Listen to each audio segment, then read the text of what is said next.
I'd like to call this evening's meeting to order. If you would all please stand and join me in a moment of silence, and then we will have the Pledge of Allegiance.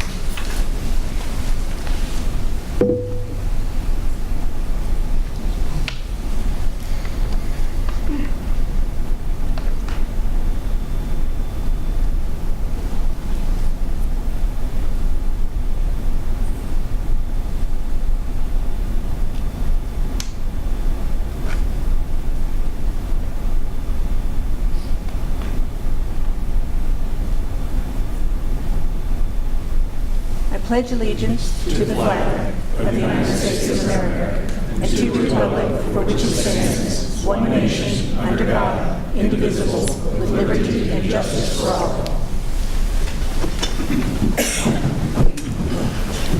I'd like to welcome everyone here this evening. Just as a quick point, if you are parked across the street, make sure that you're in the bank lot and not to the other side, because they do tow cars. There's a municipal lot across the street if you feel like you have to move your car. We don't want anybody to get towed. And if anyone wants to speak to this council, we ask that you fill out a form and have it brought up here to us so that we may make sure you're heard. All right, having said all of that, we will first I would like a motion to move item 18 and move that up to the front of the pack. So moved. Second. After the consent agenda. Second? Second. All in favor? Aye. Opposed? Great, thank you. So we will now call upon Chief Munns. Oh, with the consent agenda, that's right. I'm sorry. I haven't done this for a while. Okay, we have the consent agenda, and it has been requested by Councilman Fowler that we pull item D for discussion. I would entertain a motion for the balance of the items on the consent agenda. So moved. Second? Second. All in favor? Aye. Mr. Fowler. Yeah, relative to 3D, this is the approving contract for the playground and for the splash pad at Burris Old Mill Park. I want to say that the the Parks Commission worked a lot on this. Our staff did as well. They took so much input from the public. There's all kinds of votes and everything that went into this. Just really looking forward to it. I know the whole community is. I wanted to see if we can't get a projected date when we're forecasted for completion on that. Councilman, we'll go to our Park Director, Dennis Doble, for that, please. Yes, we projected that should be ready sometime in late spring or early summer, so sometime around late May, early June. Great. I know a lot of citizens, a lot of kids excited about it, so Thank you. Appreciate staff working so hard on it. And I would also chime in that I know Channel 41 interviewed our director this morning, and it was on the news, supposed to be on the news at 5 o'clock, and I'm sure they'll repeat some of that at the 10 o'clock news. So if you have an opportunity to watch that, I understand that he did an excellent job. So, all right. We vote on 3D. You want to make a motion? Yeah. Move to approve item 3D. Second. I have a motion and a second. All in favor? Aye. Opposed? Motion carries. All right. Now we will go on to item 18 for the oath of office. Chief Munns. Thank you. It's my pleasure tonight to invite Deputy Chief Stacy Edwards to come forward with his wife, and we're going to do formal recognition of the promotion that took effect today. I'm excited and pleased. You know, it's been just over a year since I took office as chief. and I asked for some time to determine what we were going to do to fill that vacancy, and we made that decision, and we're ready to move forward. I'm excited. As you can see from the turnout tonight, this is important to the community, it's important to the department, and it's important to me to have somebody that I can trust and somebody that's on the same page as we move the department forward. So Stacy brings a lot to the department. He's caring, he's understanding, he brings a lot of experience. He's done a lot for the department over his years. I think it's important for the employees and important for the community. So with that, I'll move down there, and Cheryl's going to do the swearing in.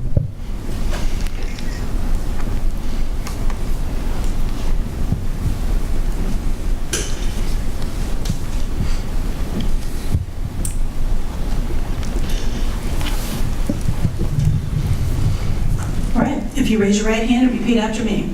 I, Stacy Edwards, I, Stacy Edwards, do solemnly swear and affirm do solemnly swear and affirm that I possess the qualifications that I possess the qualifications prescribed by law prescribed by law for serving as Deputy Chief of Police for serving as Deputy Chief of Police of the Blue Springs Police Department. of the Blue Springs Police Department. I support the constitutions of the United States I support the constitutions of the United States and the state of Missouri, and the state of Missouri, the provisions of the city of Blue Springs Home Rule Charter, the provisions of the City of Blue Springs Home Rule Charter and state statutes, and state statutes and the ordinances of the city of Blue Springs. and the ordinances of the City of Blue Springs. I shall faithfully conduct myself in office I shall faithfully conduct myself in office and respect the confidences and information which come in my possession.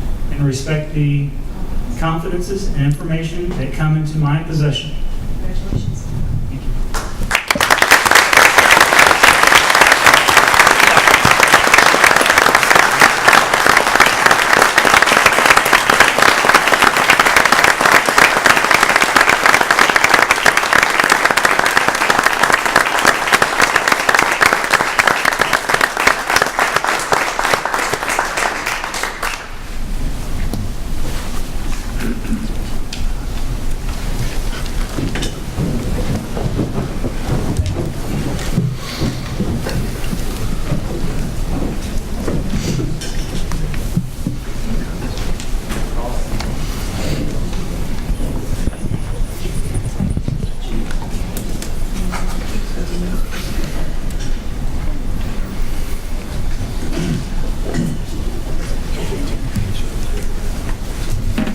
And I would like to say thank you for everybody that came for this event. Made it special. Congratulations.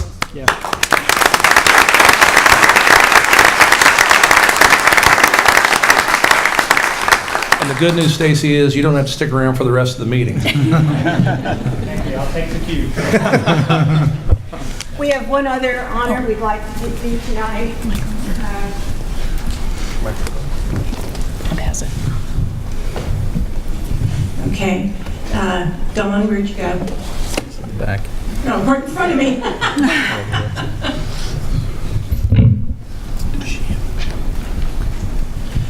We would like to present you with your 15-year pin. You were moved up to presiding municipal judge when Judge Jack retired here a few months ago, but you've served the city for a long time, and we appreciate all of your service. So thank you very much, and congratulations. Thank you.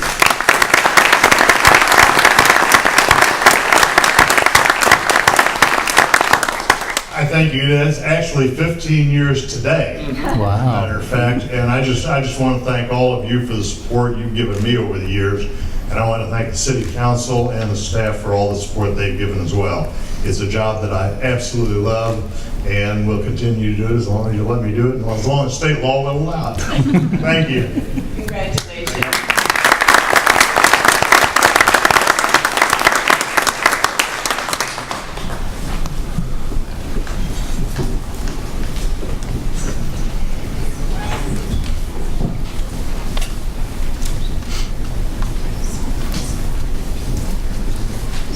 All right, now we have all the important business taken care of. So we will move on now to items 4 and 5.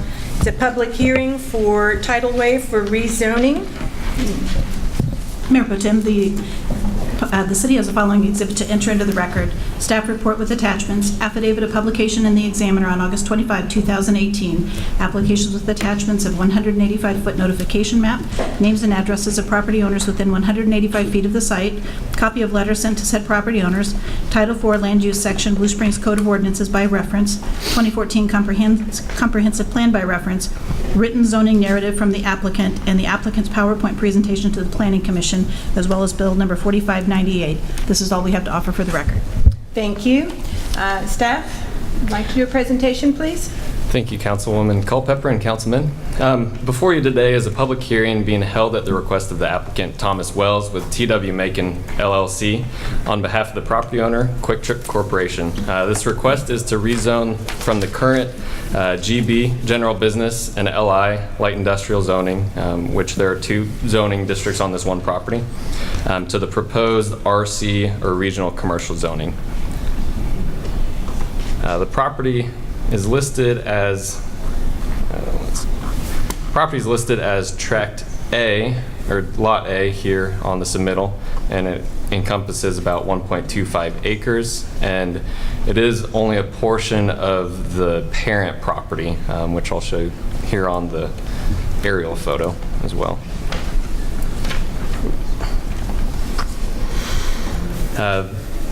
It's located near the corner of 7 Highway and 40 Highway, just to the west of the new Quick Trip development.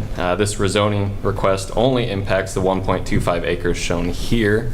Currently, there is a vacant restaurant building, the former Ponderosa Steakhouse, on the property.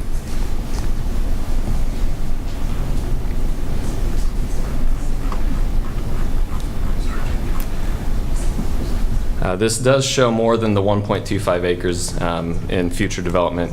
This site plan here shown on the site, or on the screen, but Tidal Wave does desire to remove the existing Ponderosa building and redevelop the property as a 3,425 square foot automatic car wash building with 34 self-service vacuum stalls.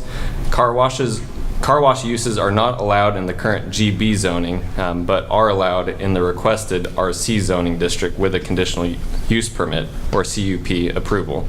Planning Commission on September 10th, 2018 did approve the Tidal Wave CUP request with a 7-to-1 vote, pending approval of this rezoning request.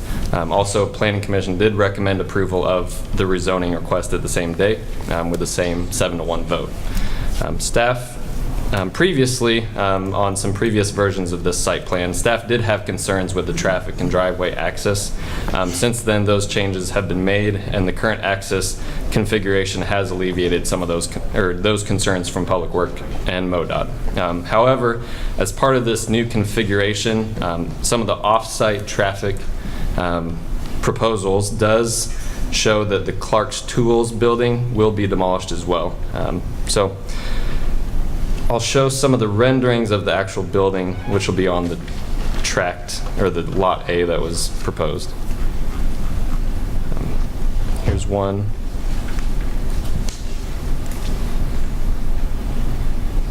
Another one from the entrance of the car wash, and from the side. Staff does recommend approval of this request to rezone the property to RC for 2 main reasons. First, the site is near the intersection of 2 regional highways, and thus staff does believe that it's able to further the intent of the regional commercial zoning district, and also support or complement the budding properties, which are also auto-oriented in use. Second, staff does believe this request is in accordance with the comprehensive plan's designation of this property. With that, I'll stand for any questions. Are there any questions? Yes, Your Honor. The drawing there, maybe you could zoom in a little bit more on that. What you just had up there, the aerial view. Oh. Yeah. Yeah. So I can see there the old Ponderosa building, but you said it was also taken at Clark Tool, which is not highlighted in the hatched area there. So how is this project impacting that? Correct. At the time when Tidal Wave was looking at developing this site, they had some access configurations that was only going to use the property where Quick Trip currently owns, which is, let's see, that property ends approximately here, where that red line is. And due to some traffic concerns from MoDOT and Public Works, we would rather see an alignment and a straightening of that access drive due to conflicts. Quick Trip did want to keep this access drive for themselves, and thus that pushed some other access configurations in a different location than previously was proposed. So everything was pushed towards Clark Tools property, and thus I guess the reason why they had to go under contract to purchase the Clark Tools property. And so I guess in short, their access was pushed over due to some traffic concerns at that intersection and some stacking concerns. So that area is going to be redeveloped, but you're saying it doesn't have to be rezoned? No, not at this point. Only the car wash section needs to be rezoned, the 1.25 acres, which I just squared off right there. The other portion, which they tentatively show as a oil change place or Jiffy Lube or whatever, they are showing that as just a tentative placeholder, which that would be allowed in GB zoning, which is what it currently is, with a conditional use permit, but we don't know, they don't know what that will be currently, so this is only why they're asking for the 1.25 acre rezoning. Good. Okay, any other questions for staff? Is the applicant present? Would you like to come and be sworn in, please?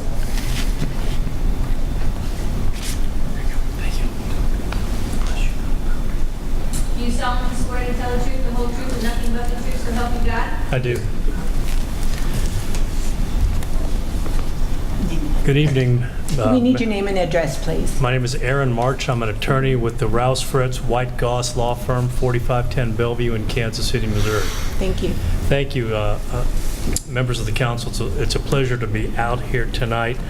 I'm here tonight with Mr. Petty Harden, who's a principal of Tidal Wave, and we have a real short PowerPoint presentation. It's identical to the one in your packet, but we'd like to go ahead and indulge you for no more than 5 minutes if you'd like, and hopefully we can answer any other questions that you might have. Assuming I can get the PowerPoint to work. No, I can't. Thank you.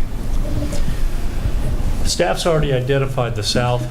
You want to make sure that you're close to the mic so we can all hear. Thank you. Is this better? That's much better. Thank you.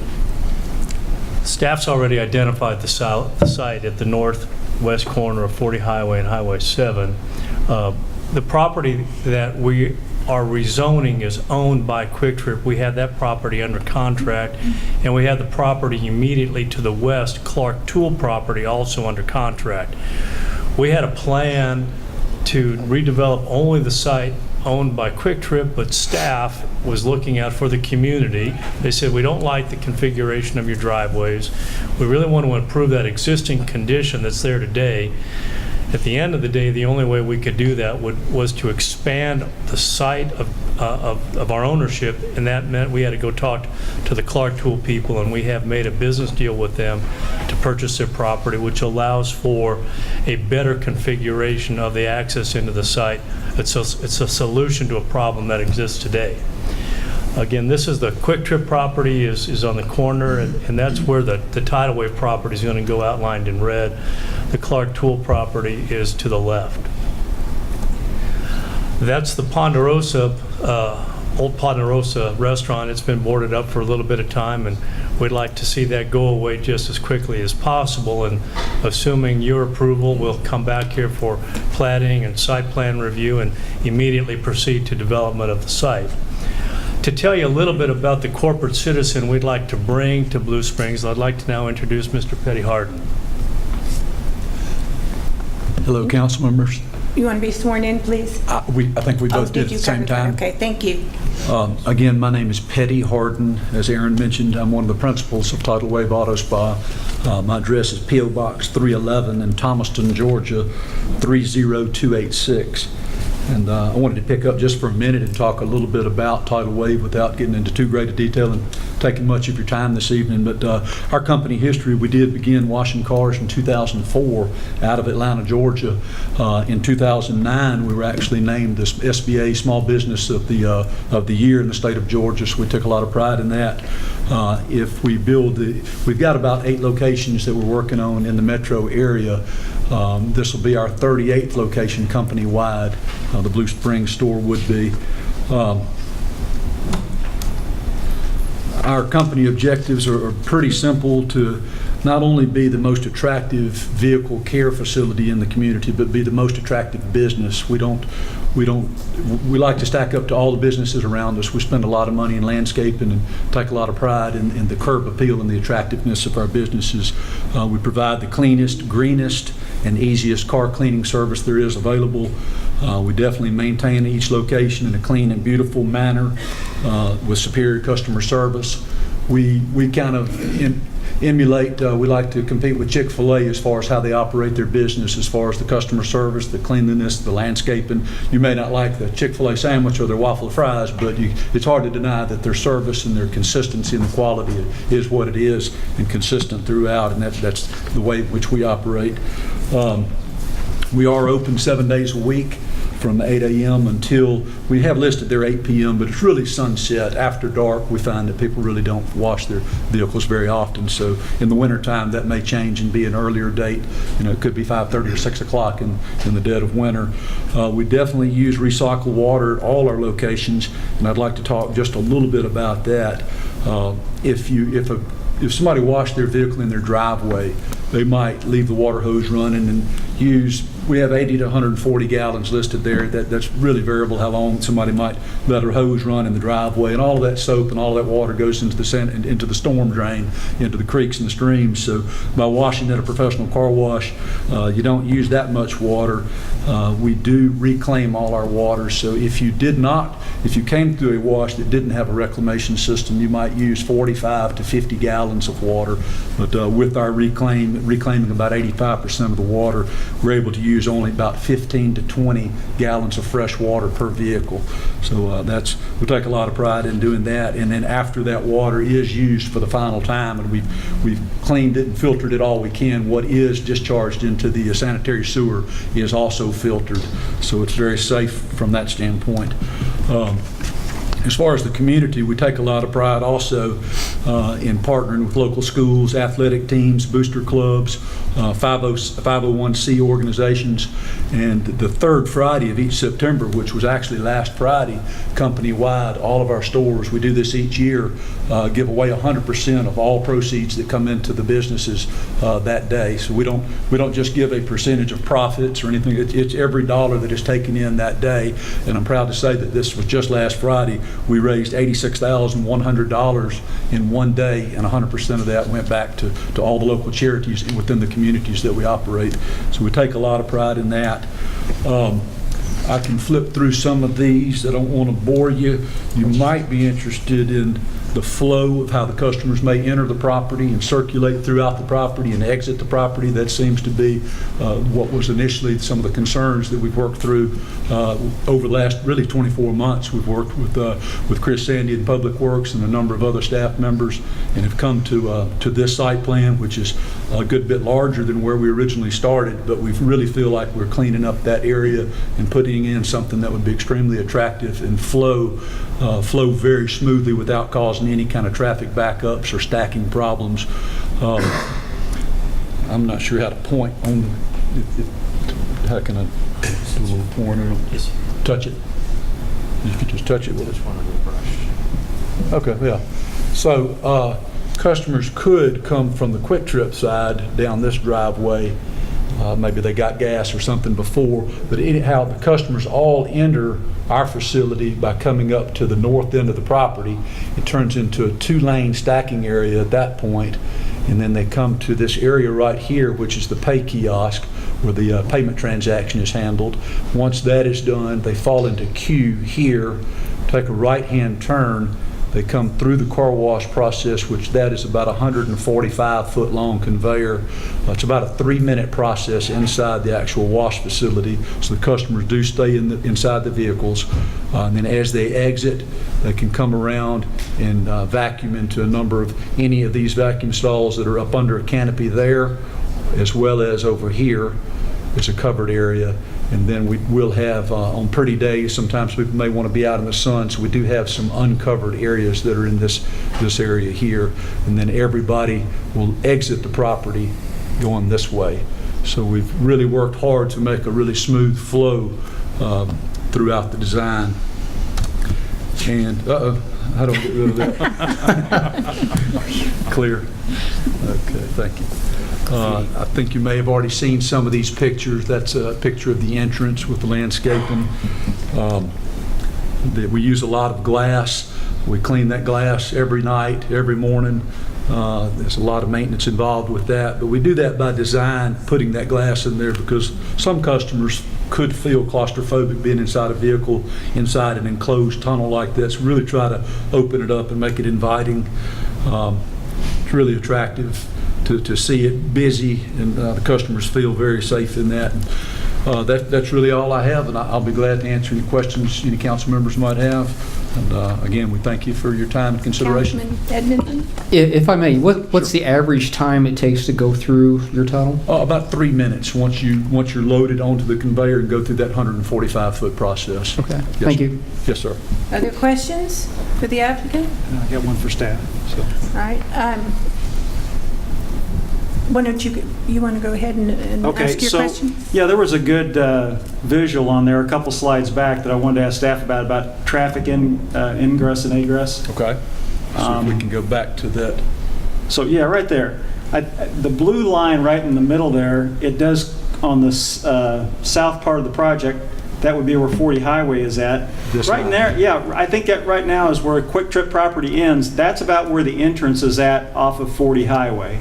Actually, sir, the road right now goes straight.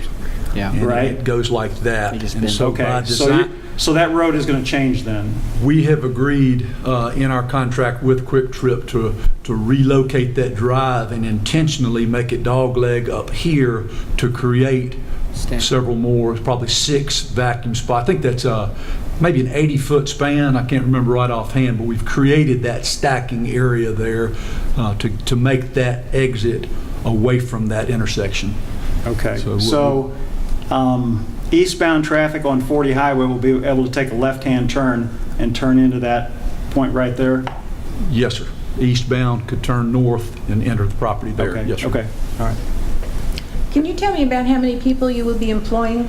If each store, we employ 10 to 12 people, and we are fully staffed and our operating hours. So at any given time, at minimum on a very slow, rainy or snowy day, we may have only 2 people there, but generally it's 4 people. On a busy Saturday, it'd be as many as 5 or 6. But we're definitely staffed during our operating hours. Thank you. Any ma'am. other questions for the applicant? All right, thank you very much. Thank you so much. Is there anyone in the audience who wishes to speak in favor of this project? Mr. March? Yes, ma'am. Oh, did you have something else that you wanted to add? No, I was just following the rules. Oh, okay. Anyone else who wishes to speak on this project? Anyone in opposition to? All right, seeing none, I will close the public hearing. Have the first reading, please? Introduction? Yes. I'll introduce it. Your Honor. Okay. First reading of Bill Number 4598, an ordinance rezoning property from GB General Business and LI Light Industrial to RC Regional Commercial. Move the bill be approved on its first reading and proceed with the second. Second. Second. All in favor? Aye. Aye. Opposed? Second reading of Bill Number 4598, an ordinance rezoning property from GB General Business and LI Light Industrial to RC Regional Commercial. Move the bill be approved on its second reading, given the appropriate ordinance number. Second. All right, any discussion? Roll call vote, please. Councilman Levesey? Aye. Councilman Fowler? Aye. Councilman Carter? Aye. Councilman Edmondson? Aye. Councilman Kaler? Aye. Mayor Pro Tem Culpepper? Aye. Carried unanimously, given ordinance number 4761. Thank you. All right, that moves us on to items 6 through 8. Public hearing, also a rezoning. Could we have the exhibits, please? We have the following exhibit to enter into the record. Planning Commission staff report with attachments, affidavit of publication in the Examiner on September 8, 2018, application with attachment of 185-foot notification map, names and addresses of property owners within 185 feet of the site, copy of letter sent to said property owners, Title IV Land Use Section, Blue Springs Code of Ordinances by reference, 2014 Comprehensive Plan by reference, Bill Number 4599 approving the rezoning, and Bill Number 4600 approving the Plan Development Concept Plan. This is all we have to offer for the record. Thank you. Thank you, Councilman Culpepper and City Council for allowing me to speak on behalf of the city. This is a request for a rezoning and plan development concept plan by Could you speak up just a little bit, by please? J.W. Larkin Properties with the authorization of the property owner, which is the Land Bank of Blue Springs, to rezone approximately 40 acres of property generally located on the east and west sides of Adams Dairy Parkway and north of Major Road. The rezoning would be from single-family or SF7 single-family planned residential overlay or SF7 PRO to SF7 PD or planned development. The proposed rezoning would remove the existing planned residential overlay that was established as part of the property's original zoning as part of the Colonial Highlands project. It would remove that planned residential overlay to allow for a new development concept from the new developer at this time, and it would establish a planned development zoning designation, including a planned development concept plan. The project before you this evening is comprised of a single planned development concept plan that is divided into two planning areas. The east side of the project is going to be the Hoot Owl Ridge planning area, and the west side would be the Hoot Owl Acres planning area, but they are falling under one planned development concept plan.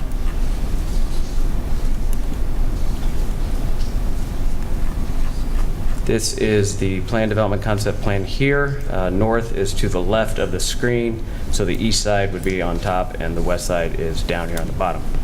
The Hoot Owl Ridge planning area would provide for 44 detached houses with the building type being large lot building type on lots ranging in size from 0.27 acres up to 3.4 acres with an average lot size of 0.45 acres.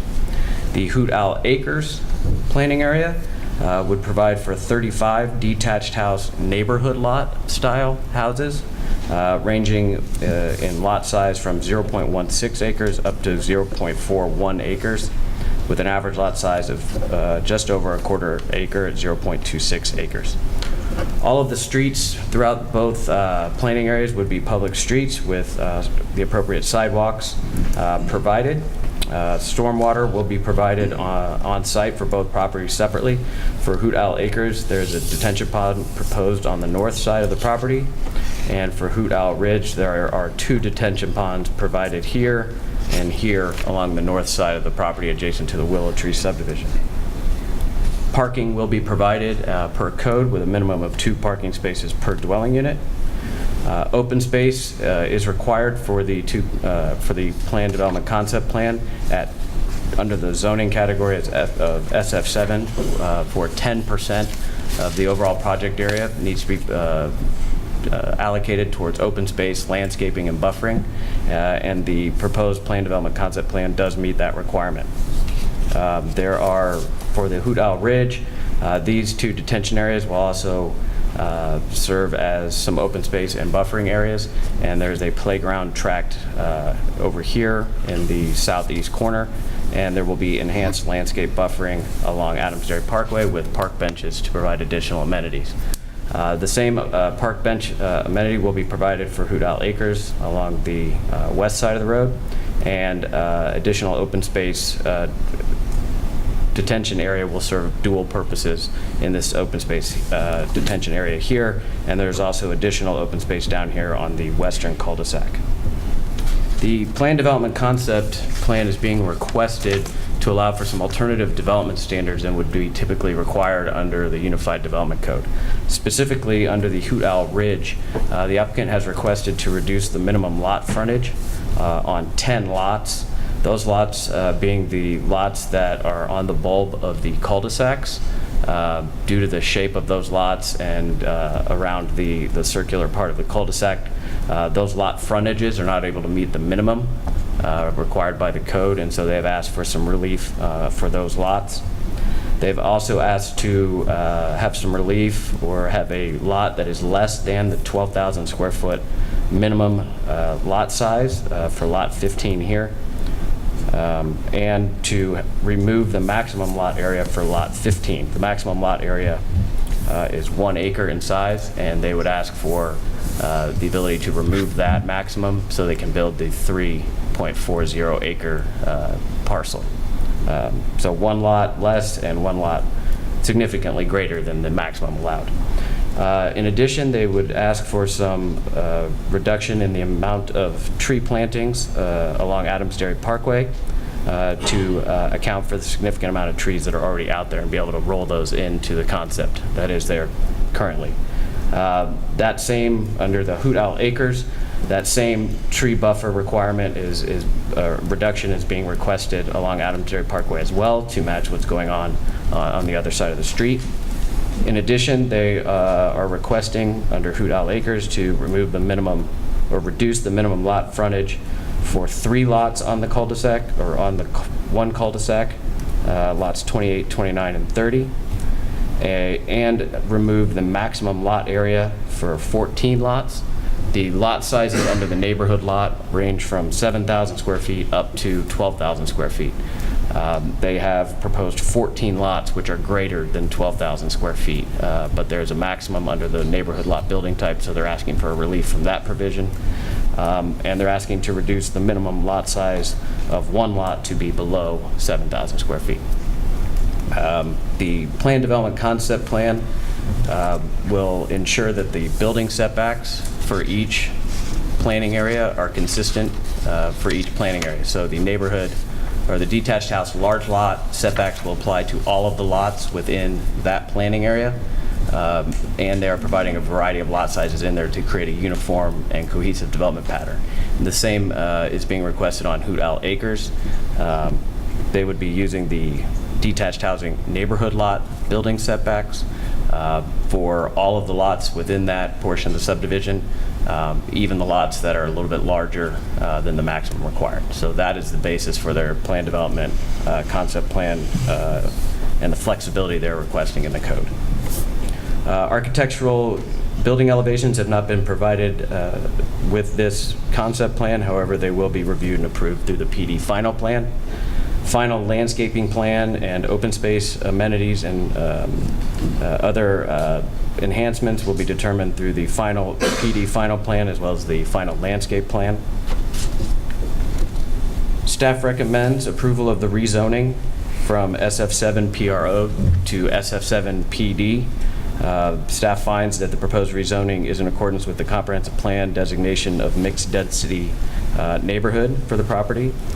Staff finds that the rezoning request furthers the intent of the S7 zoning district by still providing for detached housing on both planning areas. Staff finds that the approval of the rezoning will allow for the detached housing subdivision to be developed that will further contribute to the high-quality residential character of adjacent subdivisions and neighboring developments. The proposed rezoning will comply with the requirements of the Unified Development Code except as provided in the PD concept plan, which again allows for a range of lot sizes and appropriate lot widths with coordinated setbacks throughout each planning area. The proposed rezoning does not have any negative impact on the ability of the city or other agencies to provide services. Market conditions have changed since the original zoning and the planned residential overlay was approved. There's a new developer who has a new concept, and thus the removal of the existing PRO is appropriate, and in place of that, establishing a planned development district with a PD concept plan is appropriate as well, and that the application for the rezoning is consistent with other adopted policies of the city. Staff likewise recommends approval of the PD concept plan with 4 conditions based upon the UDC criteria, that the PD concept plans provides a desirable housing product in the city, that the PD concept plan and the benefits from the flexibility from which they are asking for from the UDC do promote the general public health, safety, and welfare of the community and areas immediately adjacent to the project, and that the benefits of the flexibility that they're requesting in the PD designation meet or exceed the intent of the base zoning district and will create a cohesive development with high-quality building design. The PD plan reflects accepted and sound planning and urban design principles as established in the comprehensive plan, and that the PD concept plan meets all of the review criteria for a zoning map amendment as previously noted. That concludes staff's presentation. I'm happy to answer any questions before turning it over to the applicant. All right, thank you. Are there questions for staff? Yep. Councilman Fowler. Yeah, on the left side of this drawing we have up here, I guess that's the north side. We can kind of see where the current subdivision, Willow Tree, where they intersect with Adams Dairy, correct? Yes, right here. Yes. So, and that's, when you get to that intersection, if you're coming out of Willow Tree, there's kind of a sloped area there you have to look at, and there, I think there's been concerns about traffic safety at that location right now because of that curve. Mm-hmm. But then now to the south, where the new subdivision is going to be, there's an ingress right there. Mm-hmm. I just want to make sure that meets our standards around a curve, that we're not going to have any issues having an ingress location at that location too, because turning out of there, they'd have to, if you want to take a left-hand turn out of there onto Adams Dairy, sometimes those cars go a little bit faster than the speed limit through that area too, I think, so. Okay. But the community's shared a little bit of concern about that. Absolutely. I'd like to have our Public Works Director, Chris Sandy, address the spacing requirements between those 2 access points. Councilman Fowler, we looked at the spacing between the 2 entrances when they submitted the plan originally, and then subsequently after they submitted the new plan. Originally, you may have remembered that the road went straight across into the multifamily area. There was actually a turn into a cross intersection. We studied it then, and we looked at it this time, and looking at the engineering on the from the traffic engineer, it appears to meet all the requirements. Okay. And then second question, you mentioned the amenities in the open area would be, coming downstream in the project. I understand that. Could you? I have an assumption of where it may be. Could you point out on the map where the open space is? For all the entire 40 acres, there will be a playground tract here, or an open space tract here on the Hoot Owl Ridge side, which is proposed currently to have a playground. There is a landscape buffer along Adams Dairy Parkway, and they're including, I believe, 5 benches that are set off of Adams Dairy Parkway to provide a little bit of relief for those who are pedestrians walking along there. So will that be Homes Association area to maintain? Yes. Okay. Yes, it would. And then the detention areas here and up here would double and serve both an open space and detention purpose, so that when it's not, full with water or, has, water in it from a rainstorm or something, it could also serve as an open space buffering purpose. That on the Hoot Owl Acres, the majority of the open space is going to be a combination with the rather large detention area on the north side. And then there is a small tract down here where there is additional open space proposed and likely some sort of an amenity, but again, that hasn't been determined at this time. Okay, and then just up on the map from that big open area there, what's that? This open area here is actually the detention facility for the subdivision to the south. Okay. So while it it definitely helps create an open space feel for the entire subdivision. It's actually not part of the Hoot Owl project, but it does have a significant open impact when you're driving along major road. Okay. That's all the questions I got. Good. Any other questions? I have a question. Councilman Kaler. Thank you. On the Hoot Owl Ridge, on the east side of the map there, is this the same footprint as presented to council last time? In terms of the ridge area? No, it's not. The lots, there are more lots, and they're a little bit smaller in size. Thank you. Other questions? Seeing none, thank you very much. Okay. Is the applicant here if would like to make a presentation? Be sworn in, please. Do you solemnly swear to tell the truth, the whole truth, and nothing but the truth, so help you God? I do. Hi, I'm Jed Boffman with Powell CWM, located at 3200 South State Route 291 in Independence, Missouri. This development, as was shown by staff, is adding 79 new single-family homes to the city of Blue Springs in what is currently an undeveloped area.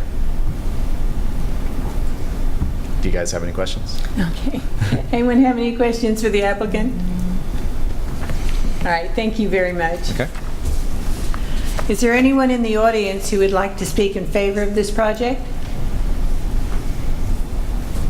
Anyone who wishes to speak in opposition to this project?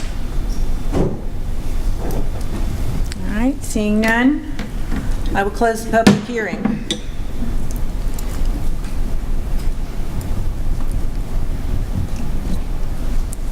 Introduction of the bill, please. Yes, Your Honor, I'll introduce it. First reading of Bill Number 4599, an ordinance rezoning property from SF7 PRO Single Family Planned Residential Overlay to SF7 PD Planned Single Family Planned Development. Move the bill be approved on its first reading and proceed with the second. Second. All in favor? Aye. Opposed? All right, thank you. Second reading. Second reading of Bill Number 4599, an ordinance rezoning property from SF7 PRO Single Family Planned Residential Overlay to SF7 PD Single Family Planned Development. Move the bill be approved on second reading, given the appropriate ordinance number. Second.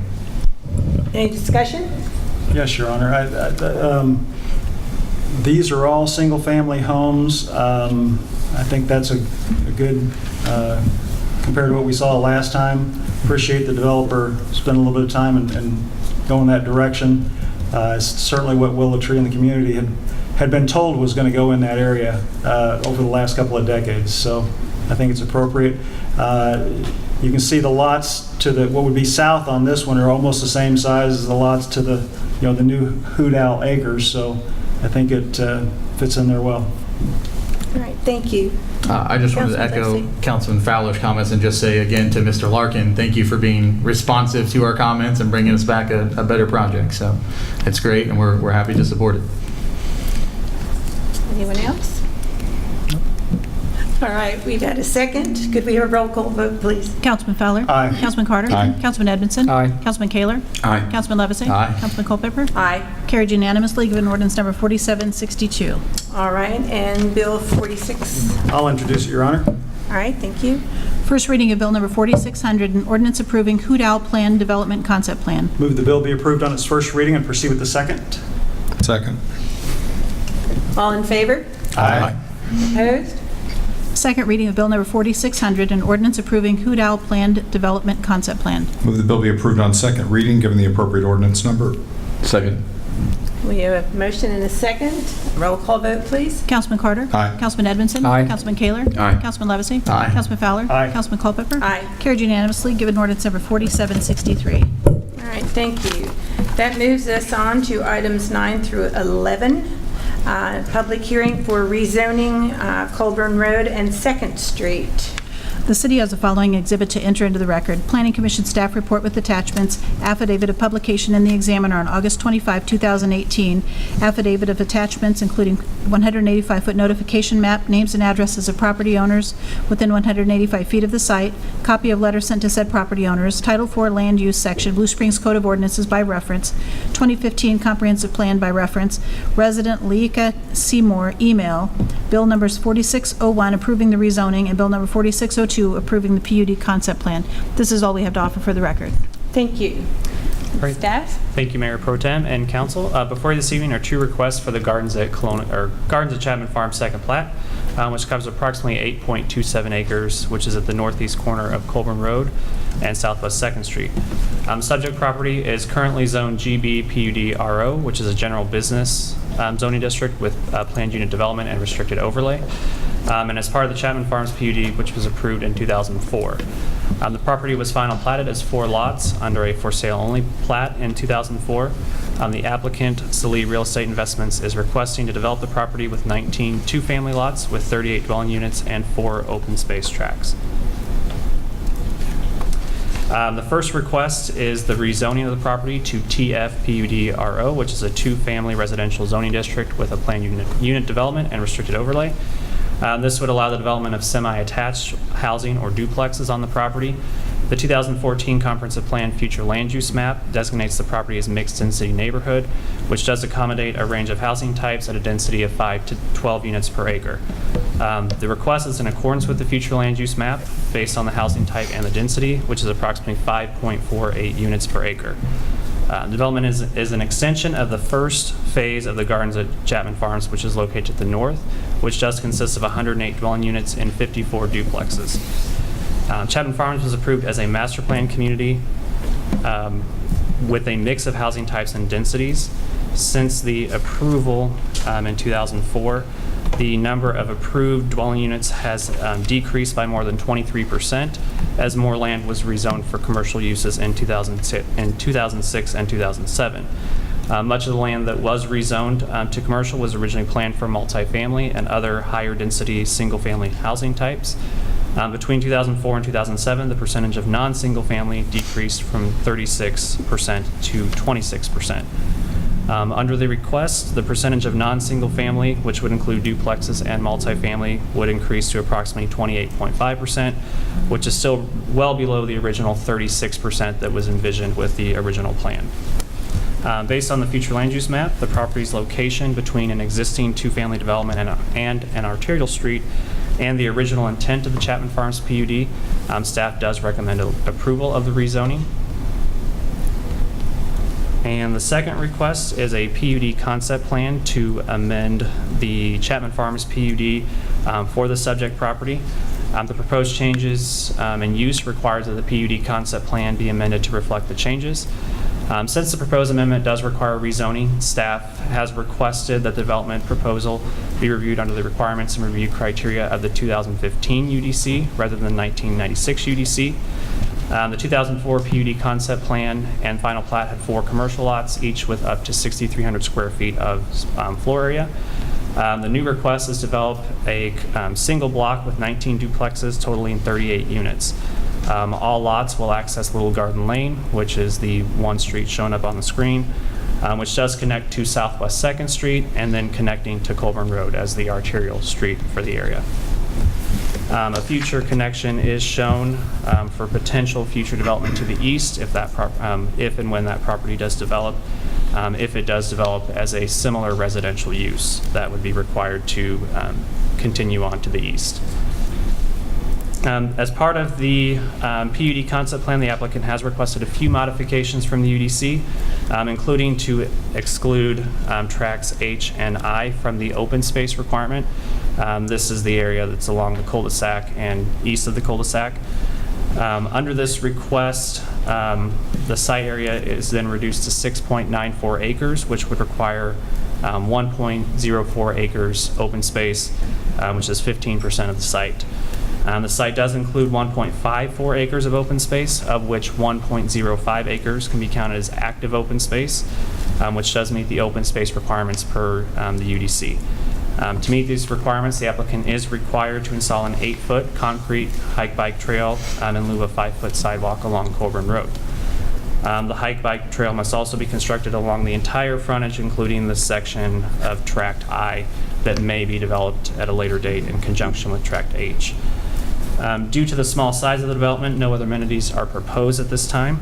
Other modifications requested include removing the maximum lot width for a duplex standard lot, which is currently 100 feet, but there are several lots along the street that exceed that maximum requirement. Another request is to reduce the minimum lot size from 9,000 square feet to 8,800 square feet, as well as reducing the rear building setback from 20 feet to 15 feet, and increasing the maximum block length from 800 feet to 1,300 feet.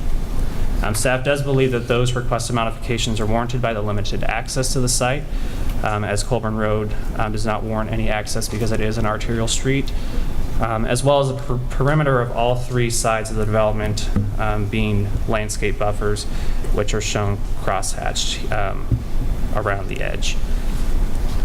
The applicant is also requesting to delay the installation of the buffer for the north and east property lines adjacent to Tract H, which again is this section here. However, they will be required to install Tract I in conjunction with the tract to the west. So there will be a complete buffer along Colburn Road. The applicant has also submitted some preliminary duplex elevations for review by the council.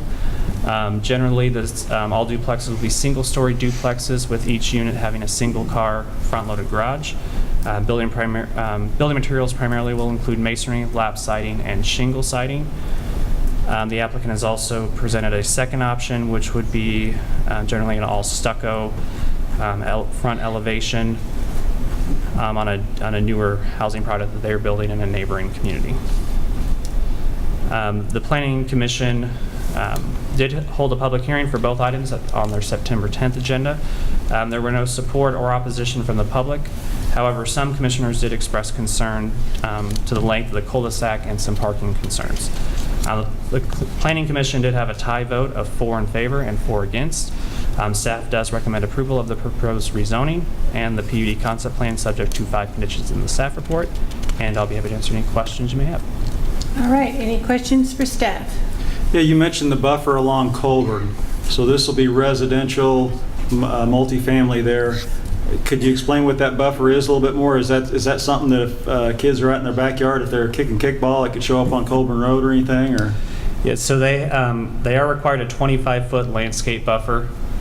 They also have shown berms back behind a majority of the units there. There's not a requirement for any kind of fencing or anything. That would be up to the applicant if they would like to do that. They also would have the opportunity to possibly fence in the rear patios, but again, it's not a code requirement, but that would be up to the applicant. so no real protection from that backyard to Colburn then?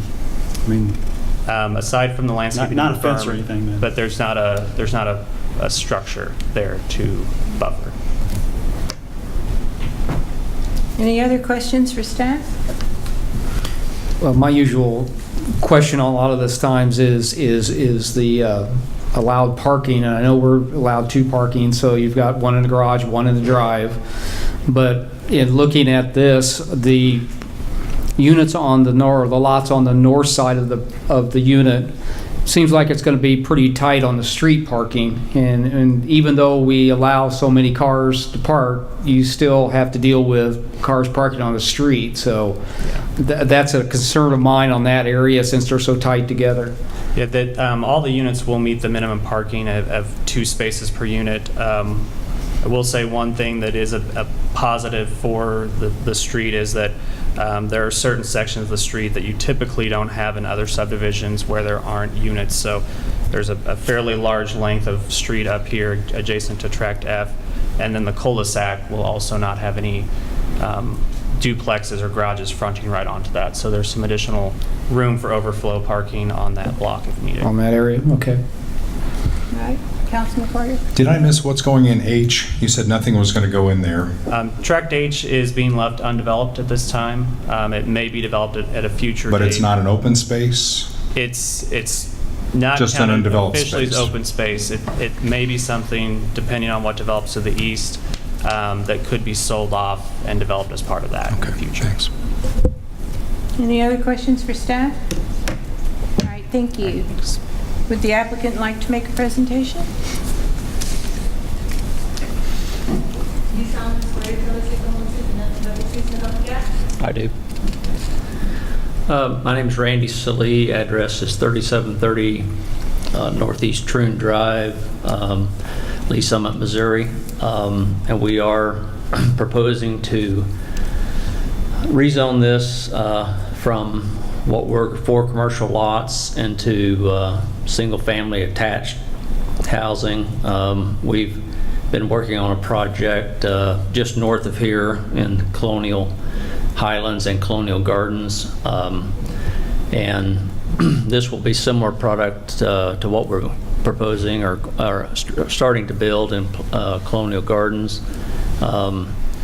We've worked with staff and made their changes that they have asked us to make to our layout on this project. Initially, I think we might have had around 21 or 22 lots proposed on this site, and I think due to maybe the sewer capacity there and also leaving more green space, we've taken out 2 or 3 of the lots that were originally proposed.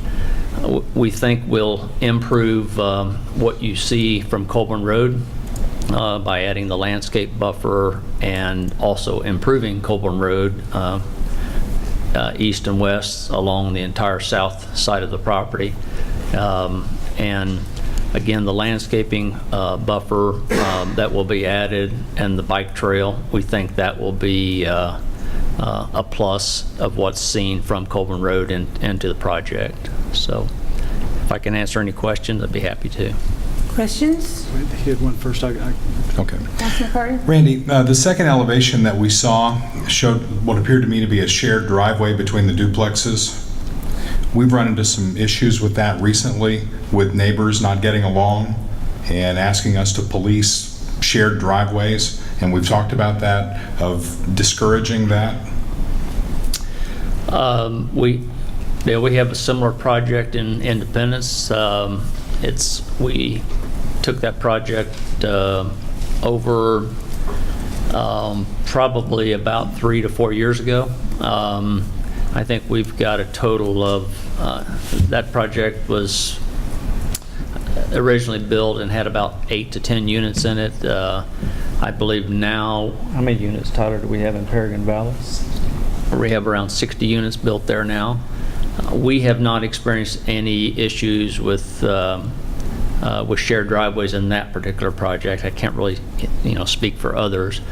They do have a courtyard in the front of the buildings. That's what's inside the little fenced-in area, and it's actually been, for us, it's been a very good project. We've had we have a lot of seniors that live in that area, and it's really been.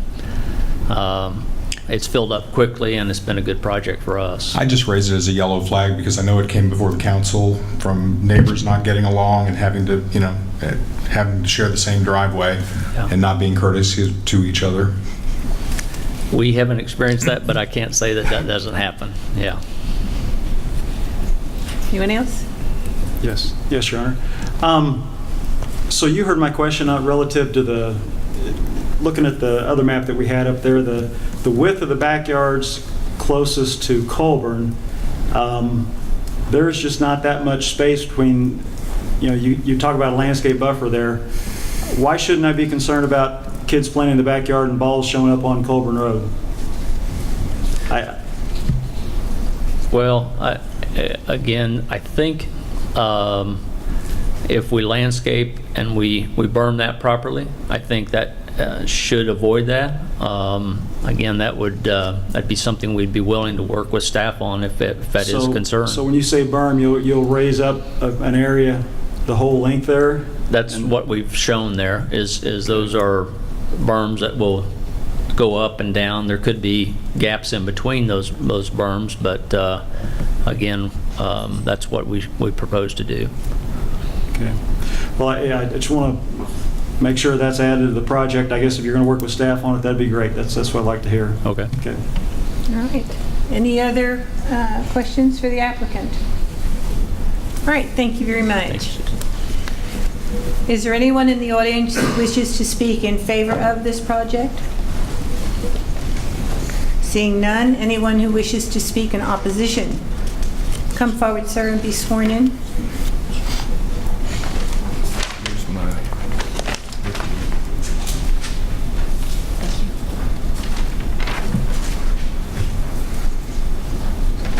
Be sworn in and give your name and address, please. You solemnly swear to tell the truth, the whole truth, and nothing but the truth, so help you God? I do. My name is Greg Wills, Sr. My address is 9503 Keystone Drive, Carriage Oaks, directly south of this proposed development. I have a couple concerns. Number one, that property where it comes into Coburn Road, I've had to call the city numerous times about the grass not being cut. And it's usually 3, 4, maybe 5 feet tall. Now, will the residents that'll be moving here, are they gonna be responsible for that? Or is the home association gonna be responsible? Because they haven't been doing a very good job of maintaining that.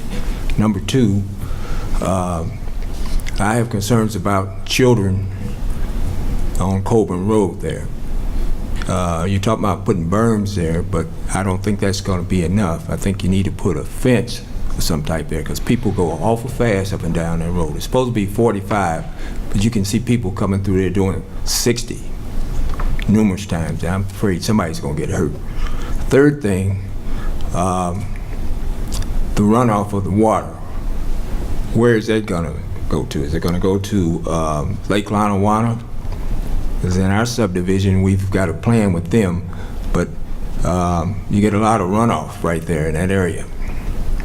So that's some of my main concerns. Can you answer that for us? Mr. Salih, you want to address these items? Yes. I believe track G, if I'm seeing the track. You might talk into the mic. Okay, excuse me. Thank you. Track G is our stormwater detention area, and we're responsible to release the stormwater as if it were still an agricultural tract.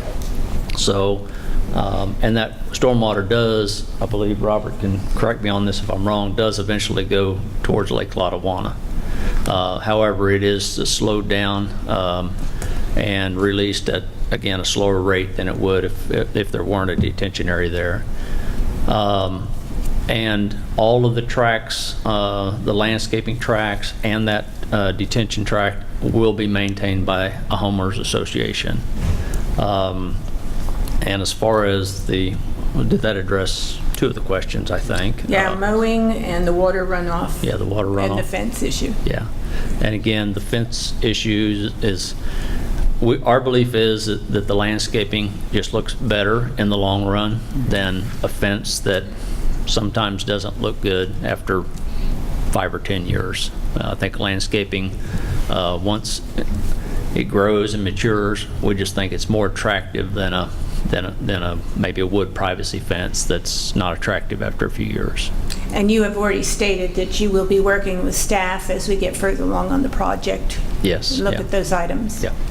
Very good, thank you. So on that, could staff point out on that map, because I can't really see that good, but I think I know where it's at. It's probably on the left side of that map, right, for the water detention? Right in there, okay. It slopes that way.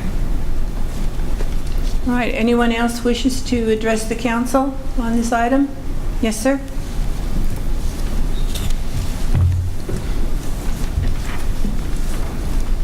You solemnly swear to tell the truth, the whole truth, and nothing but the truth, so help you God? I do. Thank you. My name is Bob Cheney. I live at 1008 Southeast Scarlet Court. Thanks for the opportunity to address the council on this. A couple of things I'd like to ask the council to consider. Rather than perhaps taking the easy route of approving this one, I'd like to ask the council to consider what's happening on the south side of Blue Springs. I want to read a short paragraph from the Planning Commission that was not read earlier, but it is part of the report in here. It says, to date, none of the commercial properties in the Chapman Farms PUD have developed. Several subdivisions have been completed, with several others over half developed. In this time, the continued increase in residential units will spur additional interest in commercial development. In fact, we haven't really seen that, and there's no evidence offered that additional residential development will spur commercial, so I wonder why. I would like to remind this council that in March of 2017, there was a plan that brought forward for the Eagles Ridge planned residential overlay concept, where in fact you approved them to have a retail space of about 140,000 square feet, as well as I think 15,000 square feet of restaurant space. If you drive down 7 Highway, you'll see that there is absolutely nothing developed there. In fact, shortly after you approved that, that property went up for sale. I don't know if it was actually sold or not, but clearly nothing developed there. So here we have another example of converting what was normally going to be general business to the two-family concept. So I ask you, why is that happening on the south side of Blue Springs? I can't explain it, but I would encourage the council to think about it. So that's kind of point one. Why would you want to rezone at this point in time? Number two, I think you heard from the Planning Commission that this particular proposal, they were split on it. And I think there's some kind of valid reasons for that. If you hear all of the deviations and exceptions that are being granted, that would have to be granted as part of this, I would think that this would not be necessarily a great addition for this part if it is decided to change the zoning. So that's all that I had. Any questions for me? Anyone have any questions? I'll make one comment on the rooftops versus commercial. In that vicinity, we know years ago, Walmart had purchased the land and they put in hundreds of thousands of dollars to put up the street light and have an intersection down there. So they had an intention to come and locate in that area. And I think if they would have, that general business strip would probably take off. They seem to be a magnet for development. But as I understand, Walmart is saying, hey, they're now putting that property up for sale because there's not enough rooftops growing in that vicinity fast enough for them to warrant development and put a Walmart store in there. So it's kind of which is going to come first, chicken or the egg. So, I mean, I understand your argument there, but, you know, again, retailers are telling us in that kind of sense that they do want more rooftops in that vicinity. So I think actually there's plenty of spaces out there to be developed that were already planned to be houses. I don't know that converting one more from business to two-family is the right thing to do. But again, I don't know that Walmart is everything either. So I appreciate the comment, though. Good feedback. Thank you. All right. Anyone else? Thank you again. Thank you very much. Anyone else who wishes to speak on this? All right. Seeing none, I will close the public hearing. Sorry. Could I have an introduction? I'll introduce it, Your Honor. First reading of Bill Number 4601, an ordinance rezoning property from GB, PUD, RO, General Business Planned Unit Development Restricted Overlay to TF, PUD, RO, Two-Family Residential Planned Unit Development Restricted Overlay. Move the bill be approved on its first reading and proceed with the second. Second. We have a reading and a second. Yep. Discussion? Yes. Yes, Your Honor. I think the residents do bring up some fair points here, good questions and good comments. That is a tough area right there. I mean, do we think that it's going to be developed commercial? So far, it hasn't been. It is consistent with the area just to the north of it there, and it's multifamily.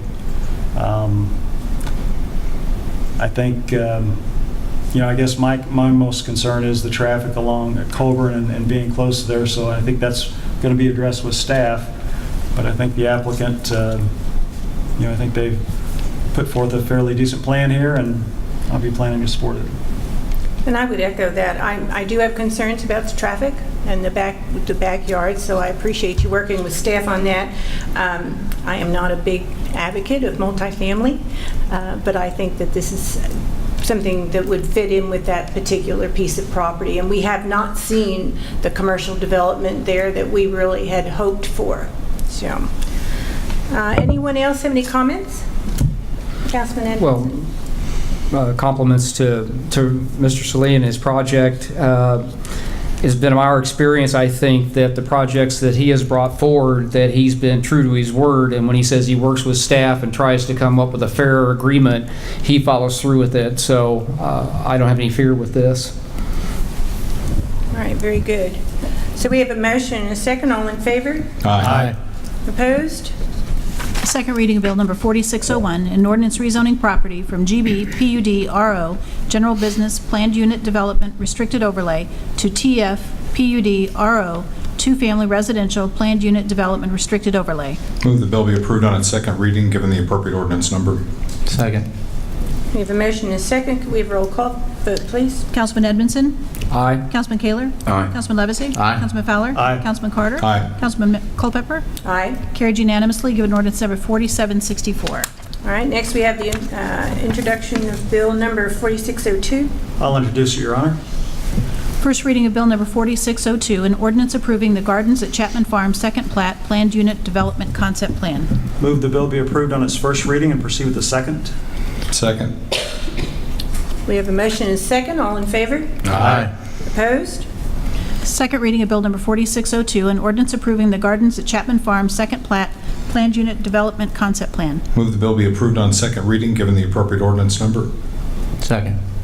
We have a motion and a second. Roll call vote, please. Councilman Kaler? Aye. Councilman Levesey? Aye. Councilman Fowler? Aye. Councilman Carter? Aye. Councilman Edmondson? Aye. Councilman Culpepper? Aye. Carried unanimously, given ordinance number 4765. All right, next we have the introduction and first reading of Bill Number 4603, Blue River Family Dental. I'll introduce it, Your Honor. First reading of Bill Number 4603, an ordinance approving final plat for Blue River Family Dental. Move the bill be approved on its first reading and proceed with the second. Second. All in favor? Aye. Opposed? Second. I'm sorry, any discussion? Sorry. Can we have the second, please? Sorry. Second reading of Bill Number 4603, an ordinance approving final plat for Blue River Family Dental. Move the bill be approved on second reading, given the appropriate ordinance number. Second. Can we have a roll call, please? Councilman Levesey? Aye. Councilman Fowler? Aye. Councilman Carter? Aye. Councilman Edmondson? Aye. Councilman Kaler? Aye. Councilman Culpepper? Aye. Carried unanimously, given Sorry, ordinance... he's talking to my ear. Carried unanimously, given ordinance number 4766. All right, next we have the introduction, first reading of Bill 4604. I'll introduce it, Your Honor. First reading of Bill Number 4604, an ordinance approving a shared access easement and agreement for properties addressed as 709 and 711 West Main Street in Blue Springs, Jackson County, Missouri. Move the bill be approved on its first reading and proceed with the second. Second. We have a motion and a second. All in favor? Aye. Opposed? Second reading of Bill Number 4604, an ordinance approving a shared access easement and agreement for properties addressed as 709 and 711 West Main Street in Blue Springs, Jackson County, Missouri. Move the bill be approved on second reading, given the appropriate ordinance number. Second. Motion and second. Could we have roll call, please? Councilman Fowler? Aye. Councilman Carter? Aye. Councilman Edmondson? Aye. Councilman Kaler? Aye. Councilman Levesey? Aye. Councilman Culpepper? Aye. Carried unanimously, given ordinance number 4767. All right, thank you. Next, I'm going to turn this over to Chief Munns. Thank you. Council, it's my pleasure tonight to introduce Mr. Tim Basinger from CLIA. And as he makes his way to the podium for a presentation, I just want to say that, accreditation was identified as a strategic goal by the council in 2015, and we have continued to meet that goal, and with our recent reaccreditation as an example. And I just want to take the opportunity to thank Terry Sandlin, our accreditation manager, for all her hard work, and for all of our staff. They make it possible. So I'll turn it over to Tim. Mayor Pro Tem Culpepper, City Administrator Johnson, and council members, it's great to be here. I'll try to be bold, be brief, and be gone because the Chiefs are playing tonight. I figured as much. I'm from Fulton, Missouri, so I understand this. The Commission on Accreditation for Law Enforcement Agencies, known by the acronym CALEA, is a nonprofit organization based out of Gainesville, Virginia. It was created in 1979 by 4 major organizations in the law enforcement profession: the International Association of Chiefs of Police, the National Sheriff's Association, the National Organization of Black Law Enforcement Executives, and the Police Executive Research Forum. CLEA provides agencies the opportunity to voluntarily apply standards representing best practices in the delivery of law enforcement services into written directives, procedures, and actual practices. The CLEA assessment process provides validation of an agency's ongoing efforts to incorporate continuous improvements, consistent professionalism, and a high level of accountability. This past March, 2 assessors from CLEA examined electronic files prepared by Accreditation Manager Terry Sandlin to determine compliance with 418 standards applicable to the agency. They also traveled to Blue Springs to observe agency practices, to interview employees, members of the community, and representatives from agencies having frequent interaction with members of the Blue Springs Police Department. A report of the assessment activities and outcomes was reviewed by PLEA commissioners at the conference in Grand Rapids, Michigan this past July. Following the review, the commission granted an award of reaccreditation to the Blue Springs Police Department. At this time, I'd like to present this certificate to Chief Munns.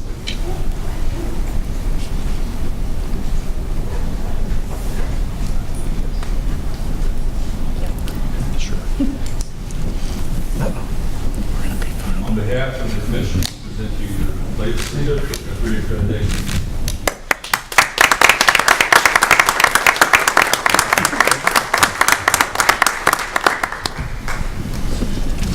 I want to make just a few other comments here. This is the agency's 3rd award for advanced law enforcement accreditation. The previous 2 awards were attained under the leadership of retired Chief Wayne McCoy. This assessment period for this particular award encompasses the time period of both Chief McCoy and Chief Munns. I'd like to also recognize the efforts of Accreditation Manager Terry Sandlin and all the employees of the Blue Springs Police Department. Thank you very much. Thank you. Mr. Johnson, did you have something you'd like to add? Anyone else have something they'd like to add? It's been a big night for the police. Congratulations on the reaccreditation. You know, there's item 3C on here too, where the police department is and staff is donating or proposed donating 3 police cruisers to the city or the Blue Springs School District. I think that shows we are the city of cooperation, and good to see them doing that, helping out the school district. Anyone else? All right, Mr. Johnson. All right, thank you, Your Honor. Tim, thank you for your presentation tonight, and Chief Munns, I almost said Chief McCoy because the first two accreditation processes, but Chief Munns, great job. You're to be congratulated, you and your team. And Terry, thank you. One of the benefits of your administration staff being relocated to the police department during our City Hall renovation project is that we get to be beside these good men and women day in and day out, and I can't tell you the number of times that I see Terry go into Chief Munns' office because they're discussing a policy revision or a new policy, and under accreditation there are over 400 some policies that are in place. And I just think it's a testament to Terry and Chief and his team and the good work of the men and women of this department. The other thing that was on the agenda tonight, on the consent agenda, was a renewal of a 3-year agreement with the FOP. That's a huge deal for this organization, and appreciate the support of the council, and really want to say thank you to the representatives of the FOP who worked with staff and the council administration management team and negotiation team. So anyway, just a lot of good stuff going on. I appreciate it. Thank you. All right. Next, we're going to go on to item number 15, introduction and first reading of Bill 4605. I'll introduce, Your Honor. First reading of Bill Number 4605, an ordinance approving a contract for services as interim city prosecutor for the City of Blue Springs, Missouri, with Mike Spiegel. Move the bill be approved on its first reading and proceed with the second. Is there a second? Second. All in favor? All in favor? I have discussion. All right. Thank you, Your Honor. Obviously, there's been a lot of discussion surrounding this appointment in the last few days, and I've been hesitant to overreact to anything that we've been presented with, but as with all things, hope to have kind of a measured response. And it's enough that it has created a bit of a concern with us socially endorsing this appointment by approving this contract tonight. I don't think anybody has called into question the skill or the quality attorney that Mr. Spiegel is, but this is a position of high public trust and essentially is the gateway for the criminal justice system here in Blue Springs. I mean, it decides what goes to court and what doesn't. And so I know there's kind of an overriding thought here of not creating a hindrance to the operations of our court system, but I think our primary goal should really be to get this right because of how important this position is. And so I really don't think we can turn a blind eye to the information we've been presented and rush through this tonight. I think maybe this is not the best path forward to endorse this contract this evening, and so I'm interested in the discussion that arises. All right, Councilman Fowler? Yes, fair points. I think that we have received communication of concern. I will highlight this is interim, and maybe if we could hear staff talk about the path to getting a full-time prosecutor, because I think that there's action and activity has been going on. So what is the status? I'll defer to anybody else in the council. Can I jump in first? Because I really hope the mayor was going to be here tonight, because I wanted to hear his path forward. This highlights what is wrong with our charter. I've been talking about this since April. The mayor appoints with no council oversight, and that person can only be removed by the mayor with a majority of the council. We've been working hard in a charter review process to correct that. The meetings that we've had so far have been good. There is a red line moving forward that I think the voters are going to get a chance to weigh in on in April that will correct that. We'll put checks and balances back in our system. But, you know, I wanted to ask the mayor why he sent an email to all of us asking us to support at this October 1st meeting, and then on the very same day released to the media that he had appointed Mike Spiegel as interim city prosecuting attorney. We weren't even asked to weigh in on it.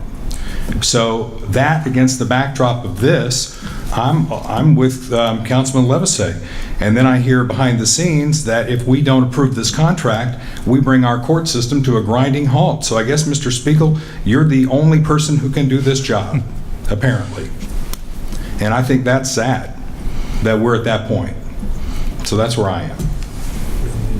Mr. Johnson, yes.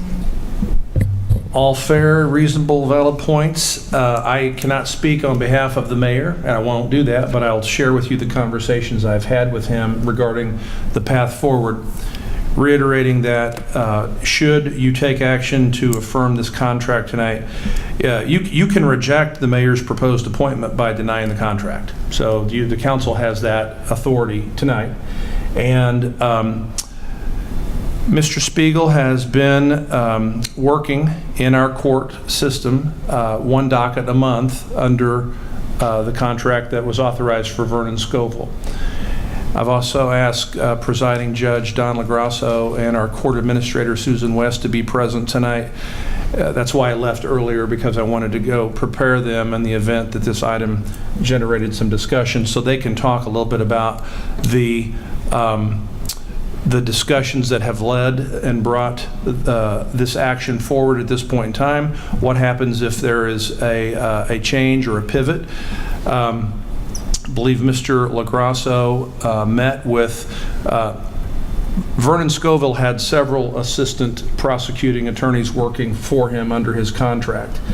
And Mr. Spiegel was one of those individuals, and I believe, and I will defer to our presiding judge, that there were meetings held with those individuals to see who had an interest in going forward to represent and keep the courts running during this interim process. And I believe that the recommendation you have before you was the individual that emerged through those conversations.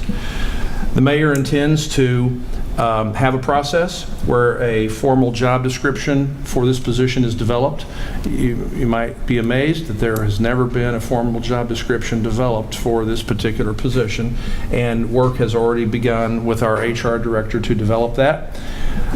This appointment is through the mayor. It does not report to me, and therefore it is not a position that I will have an opportunity, as well, I believe Ms. Cates and our presiding judge, as well as members of this city council, would be part of a panel process going forward to review applications and to consider a permanent appointment. But that is ultimately up to the mayor to establish that process. But I know those conversations have occurred and be potentially similar to what happened with the filling of the city attorney position. And I will defer to any questions. Yes, sir. I have a question along those lines. So you said you had some discussions with Mr. LaGrasso. What types of alternatives of discussions, if this is not approved tonight? Are there any other alternatives? What's plan B? I want to defer to Tom. If I could. At this moment, there is no plan B for tomorrow, because as of midnight today, this morning, we don't have a prosecutor. We need a prosecutor. And let me just try to tell you how important it is. We have a prisoner right now that probably should stay in jail for a few days.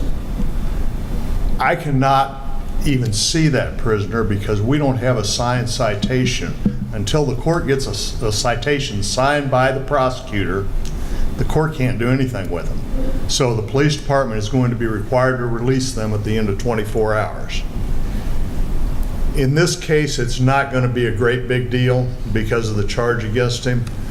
But if it were a domestic assault case, our policy sort of internally, unspoken to this point, has been on domestic assault to try to hold them for a day or two, to give the spouse or the person being abused the opportunity to change locks, seek a full protection order, etc., move out, whatever it is. We're not going to be able to do that. I mean, we've got a court docket this coming Thursday that I guess we don't have to have a prosecutor there, but there's going to be real problems if we don't. So it is vital that we have a prosecutor immediately from the court's perspective. Yeah. I appreciate those concerns. We're just turning people loose on the street that ought to be being held for a while. Yeah. Well, I appreciate those concerns, but again, ultimately, like I said before, you're asking us to make a decision that could be detrimental long-term for the immediate need that you have tomorrow, and I don't know that that is an appropriate balance to have. I mean, it's not our fault we're in the position that we don't have a prosecutor tomorrow. The city council did not put us in this position, and so I don't know that making that decision is a fair trade-off. Well, I mean, you're not saying we're putting a murderer on the street based on your comments earlier, so I don't know that that is necessarily a concern worth moving forward with. So no, I understand your concern, but it is, some of the people that we are holding are serious. Yeah. And they are people that ought to be held. And if you are one of those abused spouses that has reached the point that they call the police to come remove your spouse from the home so you've got an opportunity to protect yourself, it's a huge deal. And the fact that we need to hold them for 48 hours or 72 hours without a prosecutor, the court does not even have that option. Yeah. I mean, we can't even go back and see them without that. I will stress, and it's been stressed before, it's an interim position. And I don't know how quickly, my understanding in talking to the mayor was that he intends to move pretty quickly to set up a process to get a full-time permanent position. So maybe since, oh, sorry, go ahead. Go ahead. In your comments, Eric, and then also Don, maybe you can answer this one. And I know we've used other assistant prosecutors, and I know you alluded that you had a meeting, and I don't know whether it's, like basketball, you pick who you want your team and then go from there, but do we have other options as far as those people that have worked within the court, within our city, that could possibly fill in up until we decide to get something done? The problem is the problem is not without you voting to the mayor appointing him and you approving it. That's the problem. I don't think there's I don't think there's any way to appoint him without doing this contract. We don't have a position in the city per se without the contract for prosecutor, is my understanding. So in other words, our hands are tied because we're not able to make a contract or do anything to handle this. So, Councilman Levesey, Well, I was going to make the suggestion. The mayor's not here tonight, and we've heard talk of a process, but we don't have a timeline. So we're making this appointment interim indefinitely without any timeline. Maybe the best bet tonight is to table this until we can have a more clear process. We can have a special meeting. I mean, it's not going to be by tomorrow, so tomorrow you're dead in the water, that is true. But we can have a special meeting if necessary. It can be brought up this Thursday, for that matter, if it need to be that soon. But I think maybe tabling this gives us some options. I mean, if not, one of the prosecutors that have already had some experience, there's groups like Lauber Municipal Law that, you know, does kind of these fill gap things. I mean, there are options out there if we explore them, but I don't think being held hostage from tonight to tomorrow is the right way to make that decision. I think we need to do this right and not do this quick. So I would make the motion that we table this contract until further notice. Right. Before your motion, please, how many prosecutors do we have available to us right now? Well, we don't have any at this point. I mean, there were 3 assistant prosecutors working in the city. Right.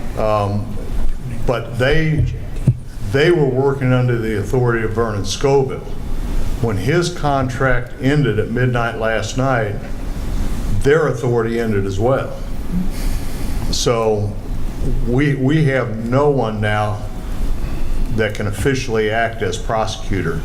So I had a question there. So did I hear that this individual has experience with the city of Blue Springs? In other words, somebody that does not have any experience with the city of Blue Springs, they may walk into the job, an interim position, a little bit different than somebody that has. Yes. Yeah, So he has worked with our court system in the past. He has been one of the 3, the assistant prosecutors. All right, I'm going to turn it over to our attorney, please. Yes, Mayor Pro Tem and Council. I just wanted to point out that under the Charter 3.15, the mayor appoints the city prosecutor. He has done that. He made the appointment. It was effective today. The contract is for his compensation and, you know, his authority to hire assistants and some other details. It's my opinion that we have a prosecutor today. I would agree with that. His contract hasn't been approved or paid. So what does the interim mean? I thought we were out doing a job search. Well, an interim prosecutor was appointed. So he appointed an interim. He appointed an interim prosecuting attorney. This is for, as I understand it, then this is for his contract. There is going to be a search for a permanent appointment. This is an interim appointment only. So I guess then I hear our attorney saying that the appointment has been made, but if the appointment had been made, then why isn't it on the agenda for the council to vote it up or down? The mayor in the charter, according to what Councilman Carter was talking about, does not need our approval for city prosecutor. But the contract, and I agree with your assessment, he's the prosecutor, so moving forward, the question is whether or not he continues to do the job for free after tonight, because that's the contract is just the compensation. And so in my assessment, we are essentially endorsing the appointment by approving the contract. And I'm not comfortable doing that tonight, hence my motion to table. I would second Councilman Levesey's motion. All right, we have a motion and a second. I guess I'm concerned about public safety. So. Well, he can do the job. He just doesn't have a contract. But will he? I don't know. All right, we have a motion and a second. Any other discussion? All right, let's do a roll call, please. Councilman Fowler. No. Councilman Carter. Aye. Councilman Edmondson. Aye. Councilman Kaler. Aye. Councilman Levesey. Aye. Councilman Culpepper. No. Motion to table carries with a vote of 4-2. All right, and that will move us to, let's see. Well, I was looking for, because we're not going to have a council meeting. The next council meeting will be when? We may have to talk about special. All right, all right. All right, let's move on then. we're up to item 16. Introduction and reading of Bill 4606. I'll introduce it, Your Honor. First reading of Bill Number 4606, an ordinance amending Section 235.030 fireworks causing explosion to add subsection B of Chapter 235 fireworks of the Code of Ordinances of the City of Blue Springs, Missouri relating to the issuance of fireworks display permits. Move the bill be approved on its first reading and proceed with the second. Second. I have a motion and a second. All in favor? Aye. Opposed? Second reading of Bill Number 4606, an ordinance amending Section 235.030 fireworks causing explosion to add subsection B of Chapter 235 fireworks of the Code of Ordinances of the City of Blue Springs, Missouri relating to the issuance of fireworks display permits. Move the bill be approved on second reading, given the appropriate ordinance number. Second. I have a motion and a second. Roll call, please. Councilman Carter? Aye. Councilman Edmondson? Aye. Councilman Kaler? Aye. Councilman Levesey? Aye. Councilman Fowler? Aye. Councilman Culpepper? Aye. Carried unanimously, given ordinance number 4769. All right, item number 17, introduction reading of 4607. I'll introduce it, Your Honor. First reading of Bill Number 4607, an ordinance amending Section 215-125 of the Code of Ordinances, City of Blue Springs, Missouri, to include poultry as farm animals and livestock that are not allowed in any residentially zoned district unless approved as a conditional use. Move the bill be approved on its first reading and proceed with the second. Second. All in favor? Aye. Opposed? No. Okay. Councilman Levesey was making. Thank you. And second reading for these? Second reading of Bill Number 4607, an ordinance amending Section 215.125 of the Code of Ordinances, City of Blue Springs, Missouri, to include poultry as farm animals and livestock that are not allowed in any residentially zoned district unless approved as a conditional use. Move the bill be approved on second reading, given the appropriate ordinance number. Second. I have a motion and a second. Roll call, please. Discussion? Discussion, yes. Yeah. So I guess I might be interested in understanding why Councilman Levesey has concerns here, so. Yeah, I am in no way an advocate for backyard chickens, but I think we have not had this discussion any thoroughly. Most of our surrounding communities do allow them, and I feel like this is taking it a step further and not allowing them. So I just feel like without having a more wholesome discussion on this issue, I'm not really comfortable just adding additional regulation on top of it. So, Your Honor, if I may point out, we've had, I think at least twice gone through public safety, people wanting to do chickens, raise chickens in the backyard, and I think our Public Safety Advisory Board has come forward and said no, based on public opinion that they'd received. So just to throw that out as some information also. Right, thank you. And it did add a conditional use permit. Is that saying they can apply for a conditional use permit? The last part of your reading, let's get back to the reading then. Let's see, it says... Unless approved as a conditional use. are you looking to apply, Ron? No, I'm just saying, doesn't that give Councilman Levesey, it sounds like that gives him a process of getting there, right? Yeah, that absolutely does, but I am more comfortable leaving it where we're at and then looking to move forward rather than adding this on to it. Okay, saying they can't use conditional use, okay. All right. We have a second reading, please. I think we did have we did the second reading. I'm all messed up now. Roll call vote, please. All right. Councilman Edmondson. Aye. Councilman Kaler. Aye. Councilman Levesey. No. Councilman Fowler. Aye. Councilman Carter. Aye. Councilman Culpepper. Aye. Carried with a vote of 5-1, given ordinance number 4770. All right. We've done 18. One thing I neglected to mention at the beginning of the meeting, and I certainly did intend to, Mayor Carson Ross was a little under the weather, and that is why he's not here tonight, but he will be back in his office here in the next day or two, and certainly will be here for the next council meetings. So we wish him well. All right, is there anything else that we need to discuss this evening? When public safety is on the line, I think we need to understand what it is and when we're going to get this done and get something done for a prosecutor. Yeah. What I heard the judge say is that people that shouldn't be let go are probably going to be let go. So I want a quick answer to this. Well, And it doesn't have to be this individual. I'm just saying we need to do something like by tomorrow. Right. Well, what if he got sick tomorrow? I almost said got hit by a bus, but I don't wish you any ill will. But what if he got really sick and couldn't come in tomorrow? So we've got Yes, nobody we have that else. probability every day of the, Right. so. The mayor couldn't come in tonight. We had a mayor pro tem step in. We will be huddling up with our presiding judge very quickly, and we will be developing a plan to bring you back some additional options. We will keep things moving. All right, very good. Any other items to be discussed this evening? All right, I would entertain a motion to adjourn. So moved. Second. I wondered if I was going to get a second there. All in favor? Aye. All right, this meeting is adjourned.